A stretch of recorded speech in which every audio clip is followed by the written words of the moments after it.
Kat bahagian belakang pun dia ada sebiji lagi lampu. Cuma bahagian belakang ni, dia punya lampu ni dia tak short sangat macam yang depan. Sebab yang belakang ni korang boleh guna untuk suluh dekat saja. Kalau yang bahagian depan, korang boleh adjust dia punya saiz cahaya. Jadi korang boleh guna untuk suluh benda dekat dan benda jauh dekat bahagian depan ni saja. Sebab dia punya lens ni jenis tarik tolak macam ni. Lens yang jenis teleskopik. Setiap kali korang adjust dia punya jarak ni, saiz cahaya dia tu akan ubah-ubah. Yang ni lampu torchlight yang jenis saiz besar. Lampu ni kalau korang guna untuk ronda malam-malam memang sangat syok. Bahagian depan dia ni dia pakai solid aluminium. Kalau waktu kecemasan, waktu terdesak, korang boleh jadikan torchlight ni sebagai senjata.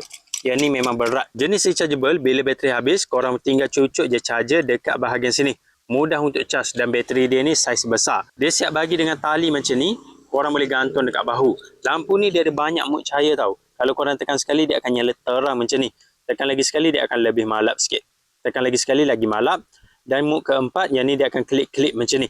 Kalau korang hold lama-lama dia punya butang ni, lampu belakang ni dia akan nyala. Jadi kalau korang nak cari torchlight yang jenis saiz besar macam ni, boleh guna jadikan senjata bila waktu kecemasan, jenis rechargeable, korang boleh check torchlight ni dekat link video. Ada sebiji lampu ni, jauh dekat korang boleh guna.